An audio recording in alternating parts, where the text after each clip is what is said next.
মুর্দাবাদ মুর্দাবাদ মুর্দাবাদ গৃহ বিভাগ হায় হায় হায় হায় হায় হায় হায় হায় হায় সরকার হায় হায় হায় হায় হায় সরকার হায় হায় হায় হায় হায় সরকার হায় হায় হায় হায় হায় হায় আওয়াজ দাও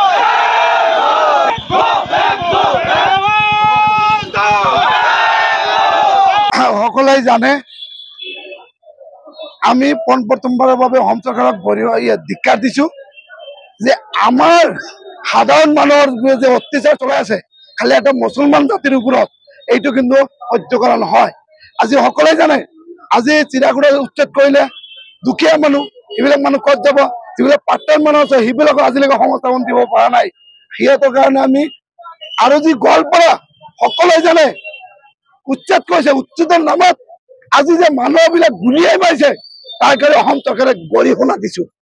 আপোনালোকে হিমন্ত চৰকাৰ ব্যৰ্থ হৈছে। আপোনালোকে সকলোৱে জানে মানুহ যদি এজন নাগৰিক দেশৰ নাগৰিক হয় তাক সংস্থাপন দিয়াৰ কোডৰ দায়িত্ব এই চৰকাৰৰ আছে। আজিকালি কোনো নামানে নিজৰ ইচ্ছা মতে কাম কৰি আছে। আপোনালোকে এটা বুৰ্বক নকৰিব।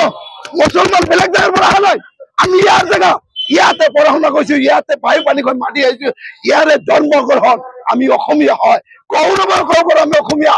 আমাক কিয় অত্যাচাৰ কৰি আছে, এটা জাতিৰ ওপৰত কিয় ইমান টৰ্চাৰ কৰি আছে আৰু হত্যা কৰা নহব। অসম পুলিচক আমি সকীয়াই দিছো, তথা হিমন্ত বিশ্ব শৰ্মাক সকীয়াই দিছো। যদি আপোনালোকৰ যিমান গুলি আছে আমাক ফালিয়াই দিয়ক, গুলি আমাক দিয়ক, বুকত গুলি লওক।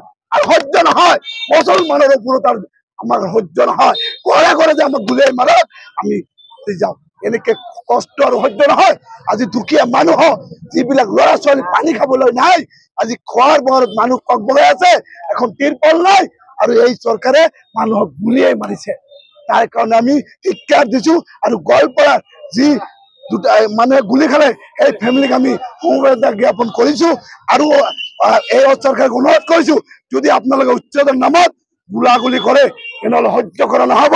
আমি ইয়াতকৈ ডাঙৰ প্ৰতিবাদ কৰিম, যিমান সংগঠন আছো আৰু বহি নাথাকো, আমি প্ৰতিবাদ কৰিম। আপোনালোকে কিমান গুলি আছে আমাক মাৰিবা, আমি মৰিবলৈ বাধ্য আছো আৰু সহ্য কৰা নহব।